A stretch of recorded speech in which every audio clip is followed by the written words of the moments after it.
Hi friends, ഇന്ന് നമ്മൾ നിൽക്കുന്നത് ആറ്റിങ്ങൽ ഹരിതാമൃതത്തിലാണ്. ഇവിടെ പഴവും പച്ചക്കറിയും ഒന്നുമല്ല കൃഷി, പകരം കൊഞ്ചും ടർക്കിയും ഒക്കെയാണ്.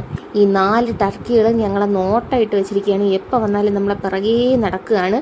സത്യം പറയാലോ, നെഞ്ചിടിച്ചാണ് അവിടെ നിന്നത്. ടർക്കി കൊത്തിയാലോ എന്ന് പേടിച്ച്. അത് കഴിഞ്ഞിട്ട് നമുക്ക് കുഞ്ഞു കുഴികൾ കാണാം.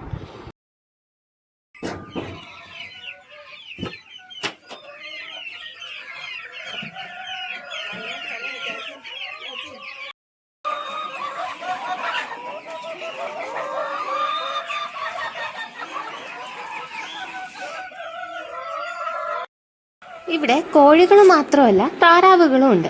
ഹായ് ഹായ്, മുളകൾക്കടിയിൽ താറാക്കൂട്ടം. ബാക്കിയുള്ള ടർക്കികളും കോഴികളും ഒക്കെ കൂട്ടിനകത്തായതുകൊണ്ട് തന്നെ നമുക്ക് കുറച്ചൊരു ആശ്വാസം കിട്ടി. കാരണം കൊത്ത് കിട്ടൂലല്ലോ. അത് കഴിഞ്ഞിട്ട് ഇവിടുത്തെ ഏറ്റവും വലിയ പ്രത്യേകത എന്ന് വെച്ചാൽ ഇവിടെ കൊടുക്കുന്നത് നാടൻ കാലിത്തീറ്റയാണ്. അല്ലാതെ ആൻറ്റിബയോട്ടിക്സ് ഒന്നും കുത്തിവെക്കുന്നില്ല. അപ്പം നമുക്ക് പോഷക സമൃദ്ധമായിട്ടുള്ള പ്രോട്ടീൻ റിച്ച് ആയിട്ടുള്ള മീറ്റും അതുപോലെ തന്നെ മുട്ടയും ഒക്കെ കിട്ടും. ഇത് ഇവിടുത്തെ കൊഞ്ച് കൃഷിയാണ്. ഇത് വലിയ 2 ടാങ്കിൽ, ഇത്രയും വെള്ളമൊക്കെ നിറച്ച് ആർട്ടിഫിഷ്യലായിട്ട് ടാങ്കിൽ നമ്മൾ കൊഞ്ച് കൃഷി ചെയ്യുകയാണ് ചെയ്യുന്നത്. അപ്പോൾ കുഞ്ഞു കൊഞ്ചാണ്, നമുക്ക് അങ്ങനെ കാണാനൊന്നും പറ്റത്തില്ല. കുട്ടി കൊഞ്ചാണ്. അപ്പോൾ വിളവെടുപ്പിന് വിളിക്കാമെന്ന് പറഞ്ഞിട്ടുണ്ട്. അപ്പോൾ വിളിക്കുവാണെങ്കിൽ നിങ്ങളെ ഞാൻ കാണിച്ചു തരുന്നുണ്ട്. അപ്പോൾ ഇപ്പോൾ ഉള്ളത് കുട്ടി കൊഞ്ചാണ്. അപ്പോൾ ആർട്ടിഫിഷ്യൽ ആയതുകൊണ്ട് തന്നെ ഈ ആർട്ടിഫിഷ്യലായിട്ട് കൃഷി ചെയ്യണമെന്ന് തന്നെ ഇതൊക്കെയാണ് ഇവിടുത്തെ ഡിവൈസ് എന്നൊക്കെ പറഞ്ഞാൽ ഓരോ നല്ല സെറ്റിംഗ് ഒക്കെ ചെയ്തു വെച്ചിട്ടുണ്ട്. ഇനി നമുക്ക് ആട്ടിൻകൂട്ടങ്ങളെ നോക്കാം.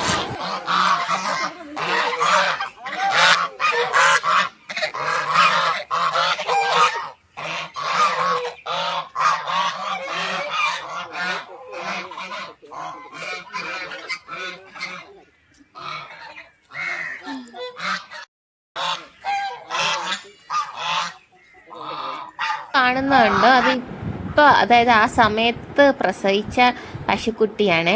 അത് വീഡിയോ എടുക്കാൻ പറ്റിയില്ല. നമ്മൾ വേറെ സ്ഥലത്ത് പോയി വീഡിയോ എടുത്തുകൊണ്ടിരുന്നപ്പോൾ ഇവിടെ പ്രസവം നടന്നത് നമ്മൾ അറിഞ്ഞില്ല. അല്ലെങ്കിൽ നമ്മളത് വീഡിയോ എടുത്തേനെ, അത് മിസ്സായിപ്പോയി. അപ്പോൾ ഇത് ഇവിടുത്തെ പശുക്കളെ മേയ്ക്കുന്നതാണ്. ഇവിടെ നിന്ന് നല്ല ശുദ്ധമായ മായമൊന്നും ചേർക്കാത്ത പാല് ലഭിക്കുന്നതാണ്. വീഡിയോസ് ഇഷ്ടപ്പെടുന്നുണ്ടെങ്കിൽ ഒന്ന് സബ്സ്ക്രൈബ് ചെയ്തേക്കണേ.